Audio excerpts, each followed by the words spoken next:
In Episode 5, some suspects became likely suspects, while some suspects became least likely suspects. When reading the Magpie Murders manuscript, Clover's book assistant Alice claims that Joy must be the killer, since she is the least likely suspect. But what makes a least likely suspect? Is Robert Blakiston the least likely suspect in his mother Mary Blakiston's death? Because everyone in Saxby-on-Avon heard him tell his mother to drop dead, and so he's under suspicion. Or is this the show trying to pull a double bluff? Everyone thinks Robert killed his mother, so we think he couldn't have done it, but that makes him the most likely suspect because he was the least likely. Detective Atticus Apprentice tells his assistant James Fraser that Mary Blakiston was killed by Lady Frances Pye. Now, does that make her the most likely suspect because Atticus said she did it, or the least likely? In the end, isn't the truly least likely suspect someone like the gravedigger? He barely appeared on the show, yet he seems to have known Mary Blakiston, didn't think much of her, so he isn't completely free of suspicion. Yet why would anyone suspect him? This is the final episode before all the mysteries will be revealed, even some mysteries which you may not have known were mysteries. Who do you suspect? Is it the least likely suspect? And if so, who are they? Let's Solve Magpie Murders, Season 1, Episode 5. We'll be breaking down each episode for clues, suspects, and red herrings on the hunt to learn who killed, if he was killed, Alan Conway, and all the other people in the Magpie Murders manuscript. Spoilers for the first 5 episodes of Magpie Murders. If you haven't seen the first 5 episodes, pause this video, go to your room, pull out your secret toys, watch the episode, then come back and join us as we run down the suspects. After we review all the clues, we'll bring in internet detective Catfish to see how his investigation is going. Plus, we'll read your wonderful feedback. And at the very end, we're going to have a couple more hints. And then because Catfish couldn't get the couple of hints, at the very, very, very, very, very, very end, I'll just flat out tell him what to do in certain instances. Remember, if you're watching this video on YouTube, we desperately need you to hit the like button, that thumbs up button. We desperately need it. If you've done that, then leave a comment below. We want to hear what you think. Then the final step, which YouTube's algorithm loves, please subscribe to this channel. The more subscribers, likes, and comments we have, the more they share this video with other detectives who can help us with the mystery. If you like this type of video, we've done the first 2 seasons of Only Murders in the Building with Let's Solve Only Murders in the Building podcast. If you're listening to this podcast on an app like Apple Podcast or Spotify, please subscribe and leave a written review. To find us on your podcast app, just search Double P Podcasts, and you'll find all the great stuff we do here at Double P Media HQ. Before we run down the suspects, let's see what Episode 5 taught us about the real-life dead body, author Alan Conway. At a writing conference in 2015, where people paid money to learn from Alan read from his non-Atticus Apprentice work, that unsold novel, The Slide. Not only was waiter-writer Lee Jaffrey taking the class, but so was another student who thought The Slide was pretentious crap and wondered where the murder mystery was. That student happened to be named Brent and became the inspiration for the Brent character in the Magpie Murders manuscript. Closer to present, Alan was furious that a former colleague, Andreas, was coming to his house to ask for money. According to his sister Claire, this was Alan's constant state. He was never grateful or kind. Now, when Andreas showed up, Andreas reminded Alan that he always talked about writing when he was a teacher, but he never mentioned murder mysteries. And Alan confirms what his wife told us in the previous episode. It was Melissa's idea to write a popcorn murder mystery novel. Alan tells Andreas that Magpie Murders is the last, final Atticus Apprentice novel. He says he's finished the series. While giving Andreas a tour of his house, Alan brings him up to the top of the tower, and Alan says he comes up to the top of the tower when he finishes writing for the day to relax. While up there, Alan gets a text from his solicitor, Sajid Khan. Alan says the text tells him that Andreas can come to the office next week and get all the money. Was Sajid Khan down below at the bottom of the tower, sending a text and then taking a photo? Let's look at our suspects in the real-life mystery. Susan Ryland. Susan forgives her sister Katie for the Alan Conway business. However, Susan doesn't seem to have forgiven her father. As she's going back to London, Susan gets a text from James Taylor, so she goes over to Abbey Grange. The whole episode, Susan is furious with Andreas for lying to her, and she has so many disturbing thoughts about Andreas that she has to kick out the imaginary Atticus Pound from her head so he'll stop bringing up all the hideous possibilities. Finally, Susan just can't take it anymore, and she breaks into Andreas's classroom and confronts him while he's teaching. Suspect Andreas, middle name Shady. When Susan shows up, Andreas claims that he didn't answer his phone because he didn't have his phone with him. When Susan shows Andreas the photo of him and Alan, his first thought isn't to confess, but instead to ask who sent the photo, who took it. Andreas says he got Alan's email and his home address from Susan's computer. He claims the only reason he stayed in England was because he loves Susan. But he was ready to leave, he was miserable at the school, ready to go home to Greece. But to do it, he had to have a job and he needed 150,000 euros to buy that hotel on Crete. He went to Alan, mainly because Susan kept saying Alan had millions. Andreas says he did not push Alan off the tower. And he gets very suspicious of James mentioning him because James shouldn't know anything. James wasn't at Abbey Grange when Andreas was there. Now, when Andreas went to Alan's place, Alan shut him down completely when he asked about the money. Rudely is how Alan shut him down. However, when Andreas mentioned Susan's name and that he was dating Susan, Alan completely changed. Alan gave Andreas the money. Andreas grabs Susan's phone and sends the picture of him and Alan to himself. But he's very angry, and in the end he considers breaking up with Susan for questioning him in Alan's death.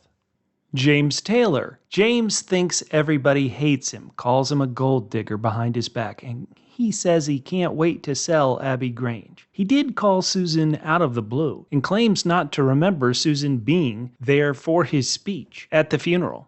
James is the person who points Susan in the direction of Alan's sister Claire, claiming he remembered a copy of the Magpie Murders manuscript being on the coffee table when he was kicked out. James doesn't recognize Andreas, but he does recognize Andreas's name, claiming that Andreas wanted money from Alan. Alan's sister Claire Jenkins. When confronted by Susan, Claire admits that she took the manuscript and read some of it. She tells Susan that she burned it because she was so upset. Claire's on her own, she has no money, and her brother ridiculed her in his latest novel. She was working for Alan for only £10 an hour. Claire says she introduced Alan to Inspector Locke to help him with his books, and they both know that Locke became the buffoon character Chubb in the novel. Claire is one of the first people to come out and admit it. She's glad Alan's dead. A bit like her book counterpoint, Clarissa Pye, who's glad that Magnus is dead and the Dingle Dell development won't go forward. That's it in episode 5 for the real-life characters. A lot of the focus was on Andreas. So let's turn to the Magpie Murders manuscript and go to the fictional 1955. This episode really focused in on Mary Blakiston.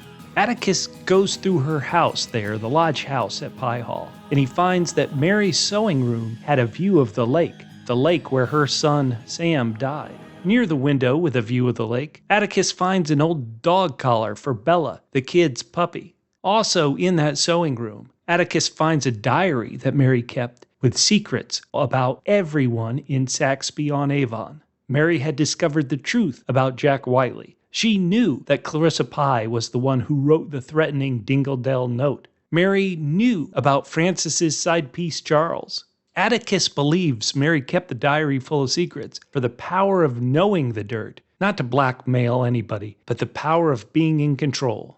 In her diary, if you look at what Atticus points out to James, Mary has written, "I'm wretched at the thought of Robert marrying Joy. I have to make sure this never happens. Nothing but misery could result from such a union.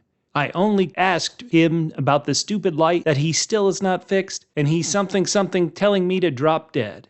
Now, one room there at the lodge house was still done up as a child's room, even though Sam had been dead for 12 years. When it had been Robert's room, Robert grew up and then moved out to the garage. We learn about Mary's social life, and she had what the vicar called a strong interest in the local community, and that she helped out a lot at the church. Is that how Mary learned the secrets? Was she listening to confessions? We almost didn't learn anything new about Sam Blakiston, other than that's probably his room, still kept for him at the lodge house, nor anything else about Sir Magnus Pye.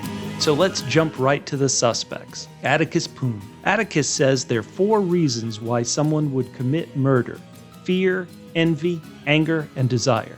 The extremes of human behavior come from those 4 things. Now, Atticus doesn't actually say it to James, but we can tell that Atticus is thinking of taking his own life rather than the slow death from the tumor. Atticus believes that all the troubles in Saxby-on-Avon began with the death of Sam Blakiston. After speaking with Brent, Atticus gets divers to dredge the lake at Pye Hall, and that's where the rest of the stolen Pye Hall items are found, at the bottom of the lake. It's Atticus who wants to look in Mary Blakiston's house. He says because the dead always leave something behind. And Atticus believes he's solved the death of Mary Blakiston, saying Mary Blakiston was killed by Francis Pye. James Fraser. In this episode, he's really just a sounding board for Atticus, but James claims that Mary Blakiston's lodge house gave him the creeps. Robert Blakiston. We see Robert being very upset and emotional at his mother's funeral. When the pastor says that everyone must always remember what Mary left behind, Robert breaks out with a no, and he even starts to cry. We can't tell if Robert saw or even didn't see that his father was there at his mother's funeral, and Robert, we're told, left as soon as the funeral was over. Sir Magnus Pye's sister, Clarissa. Clarissa wrote the threatening note about Dingle Dell, and even with her brother dead, she seems very happy that Dingle Dell won't go forward. Brent. Ignorant about almost everything, Brent lives alone in a place he inherited from his mother. He has foul-smelling laundry in his hovel. He's reading Boys' Life magazines, and he has the hidden trinkets from Pye Hall under his floorboards. But he did sell some of the silver to Jack Whiteley. When confronted by the detectives, Brent claims he didn't steal the silver, but found it on the lawn near the lake at Pye Hall. An important thing to remember is that Brent has a key to the lodge house where Mary Blakiston lived, but he claims he never went inside. The second appearance of Mary Blakiston's ex-husband, Matthew. He attended the funeral, but he didn't appear to approach his son Robert. Sir Magnus's wife, Lady Frances Pye. Lady Frances has a special friend named Charles, who Mary Blakiston knew about. Frances says she was with Charles in London on the night her husband died. As a side note, Alan knew a Charles in London. Frances describes Mary Blakiston as a spider in the center of the web. Frances tried to talk to Mary on the day she died and called Pye Hall twice, but Mary never answered. Jack Whiteley, or should we call him by his real name, Mr. Jack Whitelaw, the burglar from Chelsea and Kensington. Jack and his wife Gemma are questioned by the detectives about that silver from Pye Hall in their shop. Gemma claims they're just trying to reform their lives and they're no longer involved in crime. Jack is quick to say he had nothing to do with Sir Magnus's death. They both tell the cops that it was Brent who sold them the silver. Later, when questioned about Mary Blakiston, Jack claims that she was a nosy Parker. He claims that Mary never said anything to him about his seedy past. Susan's favorite suspect, the Vicar. The Vicar claims that Mary Blakiston had a strong interest in the local community, but he also says that she didn't learn the town hot goss from him. The Vicar also says that having known Robert all his life, he's sure that Robert Blakiston didn't mean drop dead to his mother. We're going to know in 1 week the answer to all these mysteries. Do you think you know the answer? Do you think you'll understand everything? Or you may be thrown by some contradictions that are out there. A lot of contradictions when you think about it about Mary. Atticus always says, put things in the order they happened. That could help you. Let's see if that's helped our internet detective Catfish. Has he solved the crimes? Let's go to him right now. Catfish, how are you feeling after episode 5? Well, hello, Governor. I'm feeling like I could use a couple more episodes to solve this mystery. We have to do it now. On episode 6, all the mysteries will be revealed. And so because of that, I'm going to issue a generic possible spoiler warning. We're going to drill into Catfish, see what he's figured out, see what he hasn't figured out. And if Catfish comes across the correct answers, I will not say anything, but you might hear some answers to these mysteries. So a generic spoiler warning. If you don't want to have the chance of somebody actually figuring it out and maybe spoiling you, pause this podcast and come back after you've seen episode 6.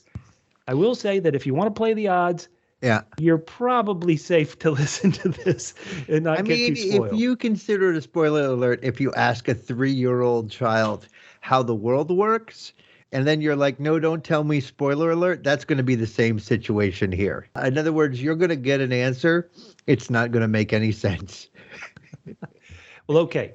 I do have some quick hit questions for you, Catfish, that are going to not reveal anything, but I want to see if you have figured out certain things that the show is trying to get you to figure out. So number 1, in this episode 5, Atticus Poon tells his assistant, James Fraser, Francis Pye killed Mary Blakiston. Yes. That's exactly my guess too, Bubba. Now, I'm pretty sure you had her on the cleared list last week, but what does that mean that Francis Pye I said I had Lady Pye on the list, which is Lady Frances Pye's twin sister, Lady Nancy's Pye. All right. So, yes, she was on the completely Catfish's completely clear conscience crossed off list, which is now like 12 C's. I can only hope that even though I was wrong about her being crossed off, that I was right all along about my suspicion about Mary Blakiston and Sir Magnus Pye and her/their children. Maybe it's not all of them. Obviously, when she showed up with the kids, they were already of age, but I think she had previously had them with Magnus, especially Sam, the one who died suspiciously dying Sam. That's right. I said it was a red herring, but now I'm involving Sam in my conclusion. And this is the case that she was killed due to jealousy, and perhaps she was going to reveal something. Her children were fathered by Magnus Pye. And I said that like episode 2. Listeners, you're going to be fine to watch this for the rest of the way. You're completely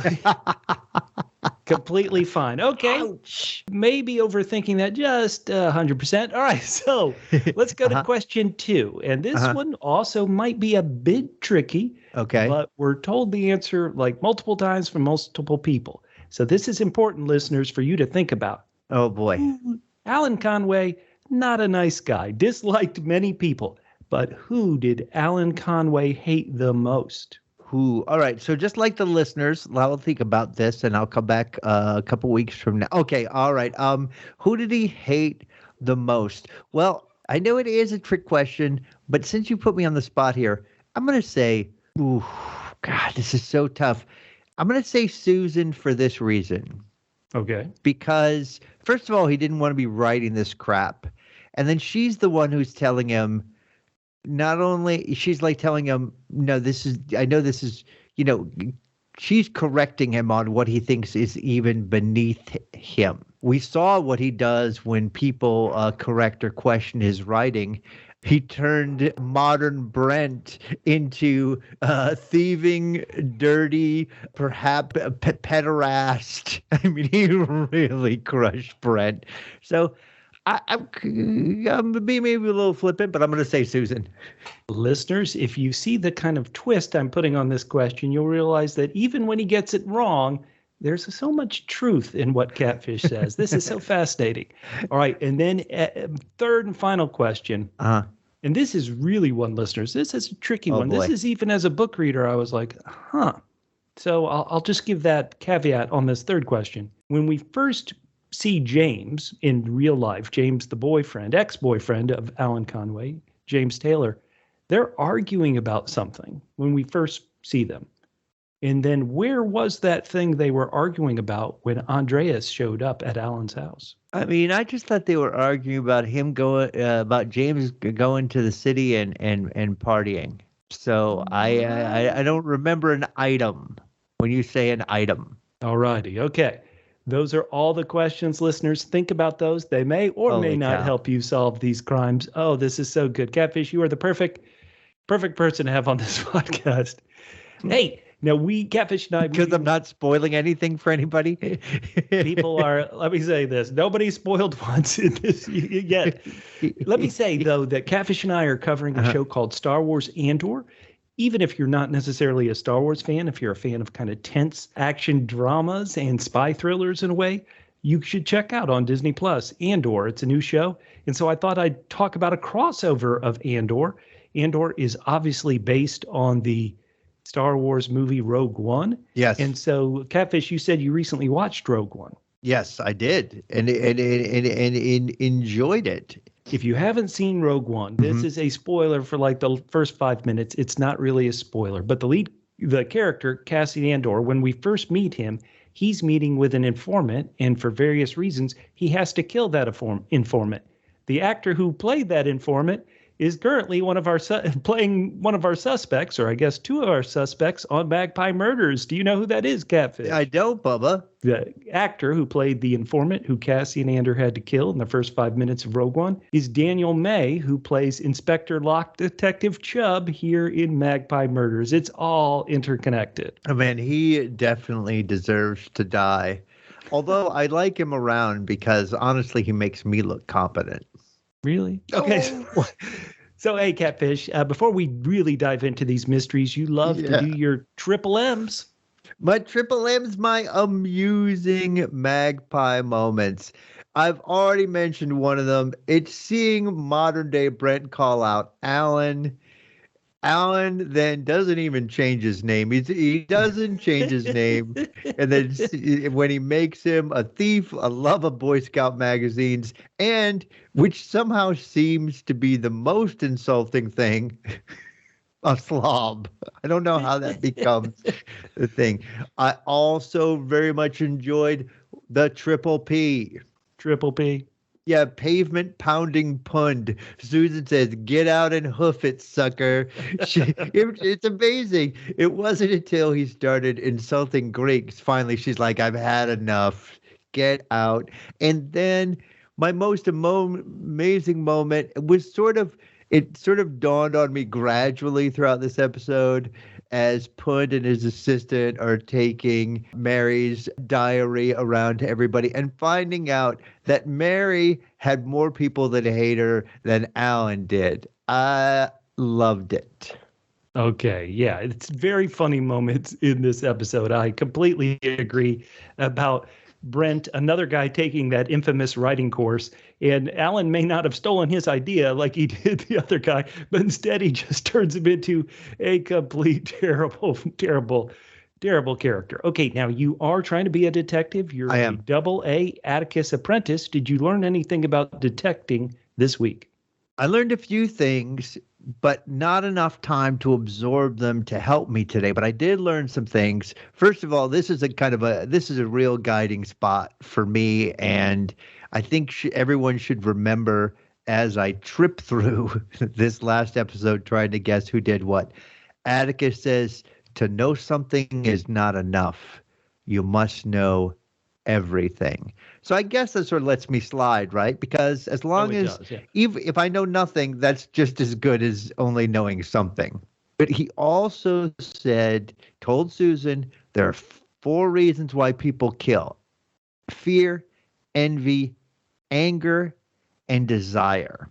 Mm-hmm. So if I had enough time, I would have identified each of these type of suspects for each of murder, who feared who was angry at who, etc. I didn't figure that out. But I also thought that Pund, and I don't know if he's being too much of a country rube here, he never mentioned sweet, sweet cash, Bubba. How could you ignore sweet, sweet cash? I have a fear of not having enough cash. I have envy for other people's cash. I have anger about not having cash. I desire cash. Oh, well, it's not good enough. I mean, that would be, if there's only one thing that Atticus could learn from me is include sweet, sweet cash in there. Do you want to get to your red herrings of the week? I do. So far, I said the money that Saheed gave Susan's insignificant other, Andreas, was a red herring. Bubba, I'm going to mark that off as check. correct. Maybe it's a switcheroo, but I'm going to say I was correct about that. I Okay. said Jemima was a red herring, still unproven, and Sam and Samantha's death was a red herring. Looks like I might have to take the L on that one. This week, my Yeah. red herring is quite improbably, because it really seems like it's a lot, Jack Whiteley, robber and antique stealer. I think that his involvement is a red herring. This whole time, I've always said, there is a chance that Alan Conway slipped and fell off his roof. There's probably a greater chance that he realized he had stage 4 cancer, said goodbye to this mortal coil, and committed suicide. There's a third chance he was killed. What do you think, Catfish? Who are your top 3 suspects? How we doing? All right, well, here it is. I'm not going to do any new suspects. I'm not going to do any crossouts. Okay. That's all in the past. That was all fun and games. I won't even say who I previously suspected or who I cleared, because I pretty much named everybody in the suspects. J'ai accused, but I will go. I did try this with Alan. Why people kill: fear, envy, anger, and desire. Fear, I couldn't get anything for Alan. Anger, everybody. Envy, the writer and the sister, and desire, nobody. Okay, his lover. No. However, when I got to J'accuse, I've wanted to suspect whoever is Mary Blakiston in his real life, which we haven't seen here because he makes her out to be the worst of all. Forget Brent. I mean, she's not just a nosy Parker. She's in everybody's business. But Bubba, Yeah. my final conclusion is suicide. That's my conclusion. He knew he was going to die. He got somebody to take that picture. That would be my second suspect, whoever took that picture. I don't know who he had take that picture, but it seems like it was a setup. I think this was a setup, and he committed suicide. We got to go to the Magpie Murders manuscript. We've got, just going chronologically, back in 1943, Sam Blakiston drowned in the lake. In 1955, Mary Blakiston took a tumble down some stairs, and then Sir Magnus lost his head. What do we think happened there? Okay, well, we have some new information here. I don't know why we didn't figure it out, why we didn't get to this before. It feels like they're kind of holding out. All of a sudden, Pund realizes, oh, right here from where Mary sat, she could have seen exactly what happened in the lake. I'm like, okay, so she saw it. Oh, boy, Bubba. I mean, I never went through a list of suspects about Sam. I had first suspected Brent. Now I'm going to say that it is Magnus Pye's son, Frederick. That's what I'm going to say. It's Frederick. He was jealous.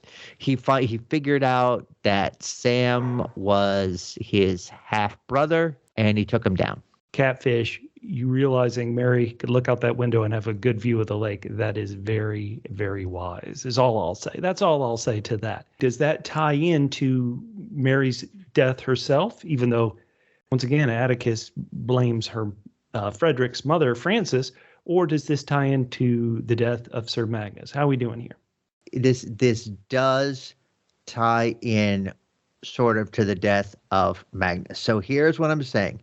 So I'm going to go along with Atticus. He's smarter than I am. I cleared her. He's indicted her. And I think it's what I said before, okay?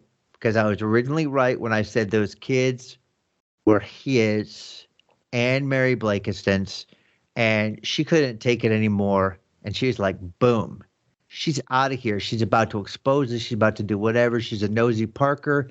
She might expose her relationship with, I'm kind of casting a wide net here, giving her lots of reasons, expose her relationship with her friend in town. But I think it has to do with it. And also, that is why I say, now here's the thing about Magnus Pye.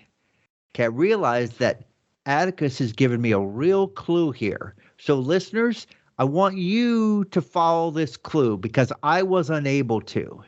He says it's not what is written in the diary, but how. And he shows the handwriting in the diary. We know the other thing that has to do with handwriting is typed versus handwritten for the letter and the envelope in both times.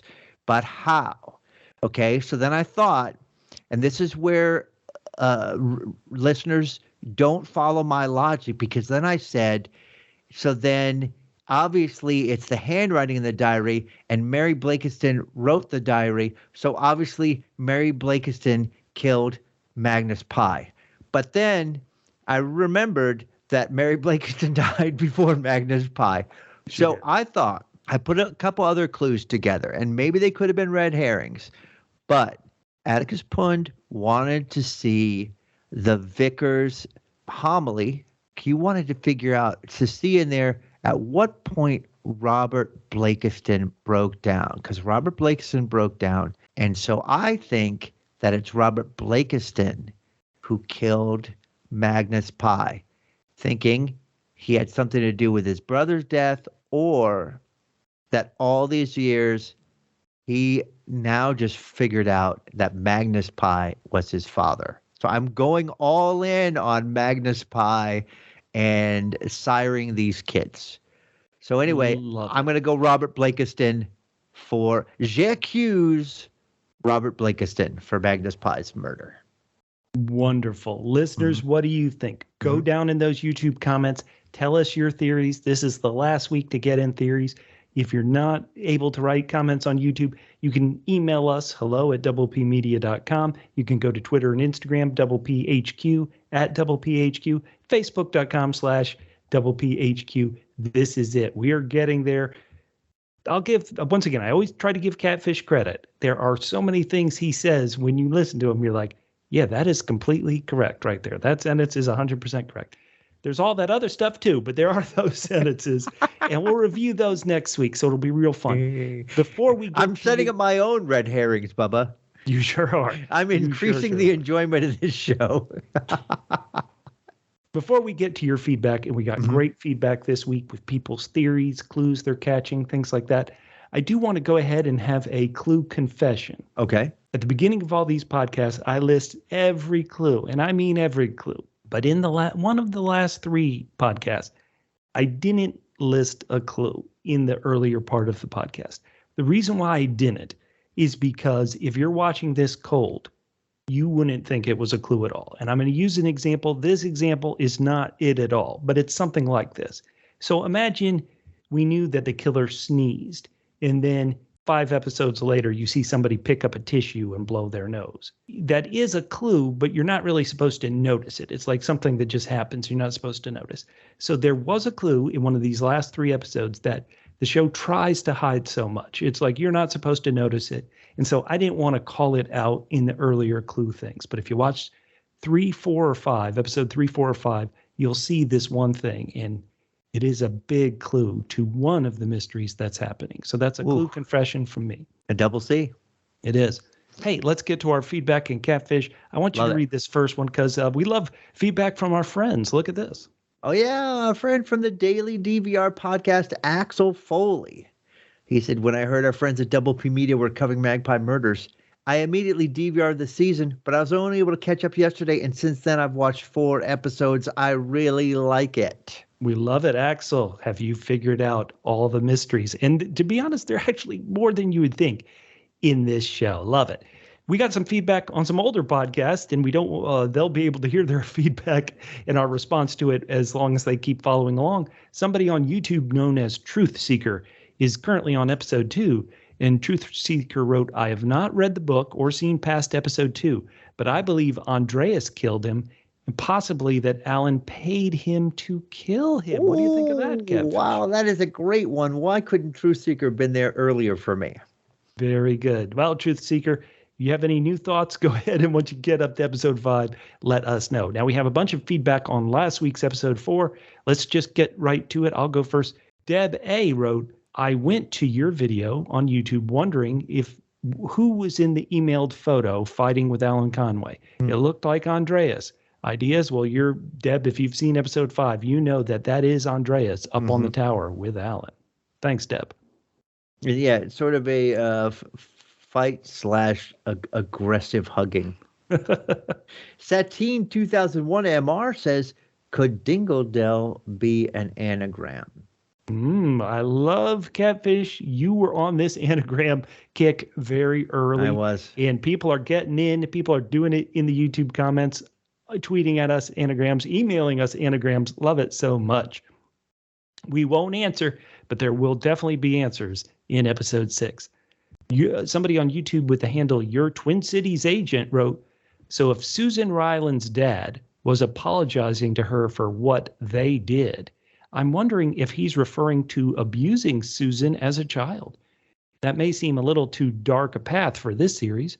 What are your thoughts? And then somebody on YouTube named Mary replied to it. Mary said, I don't think it's too dark for a show with a dead kid, a decapitation, and all that. They seem to be circling things, possibly abuse, if vaguely. I would argue that Susan and Katie are a very effective portrayal of two different approaches people take when trying to live their lives as adult CSA survivors. Oh, man, so good. And then Mary has a really great long post, but the big thing at the end is she says, Andreas is definitely up to shady things. Oh, man, people are very suspicious of the Greek catfish. Oh, yeah. I encourage people to check out episode 4 of on YouTube, and you could read Mary's full comment. There is a lot of really awesome, thoughtful feedback there. Darren S. says, I'm rereading the novel right now, and I think it's magnificent. A true double L loyal listener, Luca, he said that photo of Andreas and Alan, it's like Homer Simpson with Bart. And he said Andreas is saying, why you little, as he's choking poor Alan. That's what he thought when he saw the photo. And he also said, I also believe I know who stole the silver and gold, Mary Blakiston. And that's where I had to jump in. And I don't normally do this, but I do say, Luca, that stuff was taken out of Sir Magnus's house the day of Mary's funeral. So Mary definitely did not smash up the cabinet and grab that stuff and then throw it in the lake. Why not? I believe that she killed Magnus. Right. That's a good point. Diana Scrimger says, we did not see the Darnley Ryland anagram coming. Andreas' former partner was married to Alan. We did not see that twist either. There are a lot of twists, and this is the point. He's a magician. He wants you to look in this hand while he's coining that coin in the other hand. And Lynn All says, nice to have found your channel. I'm glad you found it. Always great to hear from a couple fellow sleuths. Well, I'm trying. I watch all these Masterpiece Mysteries with my mom, sort of a family tradition, and we have both been looking strongly at Charles the publisher. Right. But this past episode left me wondering. He definitely fulfilled the stay involved, up to date with the investigation on both sides sort of trope. But something makes me lean away from him. And the son asked a few strange questions that made my brows raise. Although my mom pointed out that the lawyer told Susan nobody reads his manuscripts early. Although, again, the only thing that I noted last week was, I thought that when Bubba said somebody says something that's a lie, but they didn't know it was a lie, that I thought it was that. He puts the lawyer in a top 3 with Charles and his son is a distant third place. What do you think? I think Thiefy Jack White is red herringish. I completely agree with you. I'm with you on that one. Man, wonderful thoughts. And we have 2 more bits of feedback. One is Stephanie on YouTube says, Alan was very adamant that the novel be titled Magpie Murders without the in his dinner with Charles, the publisher. This seems the point to me that the anagram shouldn't include those additional letters T, H, and E. Alan appears to stress this point as if he's emotionally attached to an obvious clue towards whodunit. I've yet to read the book, but I just started the Audible version of this. I think it's very relevant. My thoughts are leaning towards Con the attorney, as he had advanced knowledge of what was in Alan's will, and he gave that check to Andreas. Why would Alan leave funds to Andreas? Well, you're going to find out some of that possibly in this episode. This apparently may point to the money that Andreas is utilizing towards the investment in the move to Crete. Andreas is very coy in his responses to Susan of her questions. Since Alan appears to be conniving on getting close to Susan's significant others, such as her sister and now her boyfriend, this shouldn't be overlooked. Also, since Sajid Khan discovered Alan's body, does it place him, because he's there at the scene of the crime, as a prime suspect? The other train of thought is that Andreas holds Alan as the key person holding Susan back from going with him So he confronts Alan, pushes him off the roof, unbeknownst to Alan, including him giving him money. This would be double in your face to Andreas to get Susan. Pardon my rambling, but I find this story very stimulating. Wonderful, wonderful feedback. I love it, Bubba. And we have one more piece from Peony Moss. Can anyone help me out with the end credits puzzle from episode 1 of Magpie Murders? I don't have access to the episode. Uh-oh. Okay, so this is just a bonus that here in the United States, it's airing on a channel called PBS. And what they've done is in the final credits, they color different letters, and the letters spell out messages and things you can solve. You don't need it to solve the mystery in the show, but it's just a fun little thing that if you look at all the letters, most of the letters in the final credits, but I think it's a kind of reddish letter that just pops up on certain credits. And if you write those down, sometimes they spell out messages. Sometimes it's a bit of a word scramble that you have to put together to do. So if you're here in the United States watching on PBS, check out those end credits for some fun. That is fun. Okay. Leave now if you don't want any hints, but just like last week, I am going to give some hints. These do not give away who did it, but they're hints that could point you to the path to realizing who may have done what in this incredible mystery. So let's get to hint number 1. And Catfish has been saying along that anagrams are important. And he is 100% correct. The anagram, if you want to really kind of get deeper into this, you have to think about a question I asked a Catfish earlier. Who is the person that Alan hated the most? And I want to say that you don't think this, because who Alan hated the most is kind of a trick question. But think about Alan's ex-wife, think about Alan's sister. Even Susan at a certain point kind of says who he hated the most. And that will help you with the anagram puzzle. Clearly he hated himself the most. Right. That's not who I'm thinking, but I love that. Okay. All right. Yeah. All right. Last week, one of my hints and clues was, hey, an innocent person who's completely innocent of anything assumed something and presented it as fact. What I didn't say was that viewers, you saw the exact same thing. And you might have also assumed something as fact because you were reading it wrong. This is a magic trick. It's not just that a character in the show saw something and assumed one thing and they were wrong.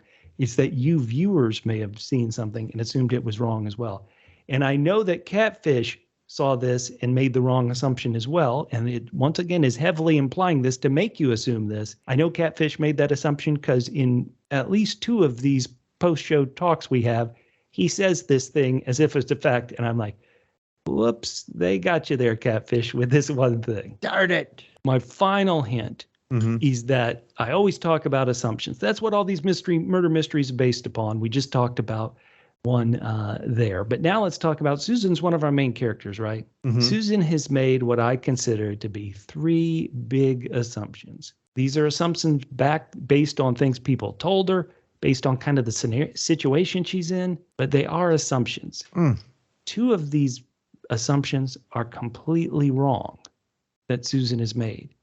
What? And one is correct that she's assuming, but it's not correct in the way she's assuming it is. Think about the things Susan assumes about what's going on in these stories. 3 of the things that she's assuming are kind of not right. Or I guess one is right, but just not the way she's looking at it. So that may be not enough of a hint. But I guess what I'll do to make up for it is as a bonus hint. Catfish has said, as I keep mentioning, so many things on these post shows that are absolutely correct. And next week we'll review all of them. But one that he keeps hitting home about is this anagram. The anagram won't get you a solution to one of these mysteries, but the solution to the anagram is incredibly important. I mentioned that sometimes we know if there is a killer in either of these stories, the motive is clear. But what you may not realize is that the anagram can really go a bit deeper into a motive. So once again, the anagram is tied to the person that Alan hated the most. The show kept showing you the list of the previous 8 Atticus Poon novels for a reason. Think about those three things. It'll get you to something you need to find the anagram for. When you find the solution to that anagram, once again, it may point you to a final solution. So, Catfish, you love grading my hints. Any thoughts on those hints? Those are great hints for our listeners. A+ for our listeners. All too late for me. No.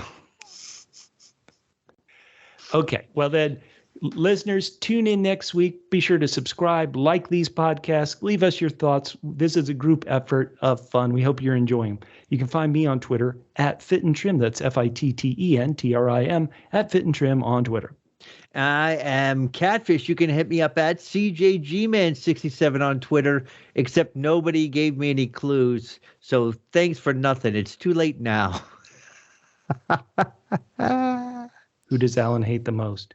He named his house Abbey Grange after Sherlock Holmes. What do we know about Arthur Conan Doyle? He hated who? Sherlock Holmes. He hated writing those books. Who does Alan hate the most? Atticus Poon. Solve that anagram. You're going to be really close. Damn. We'll talk to you next week, listeners. Remember, Catfish, his sister said he hated writing those Atticus Poon novels. His ex-wife said, he hated Atticus Poon. Even Susan, as they're walking into his funeral, she's like, I think I figured out Alan. He hated writing these Atticus Poon novels. He hated writing Atticus Poon novels. And there's an anagram in Atticus Poon. And if you can solve it, number one, to be honest, if you could solve it, figure out who did it or any of this stuff. If you can solve it, you're going to love the anagram of Atticus Poon. You're just going to love it. It's going to be hilarious. All right. I'm going to check it out.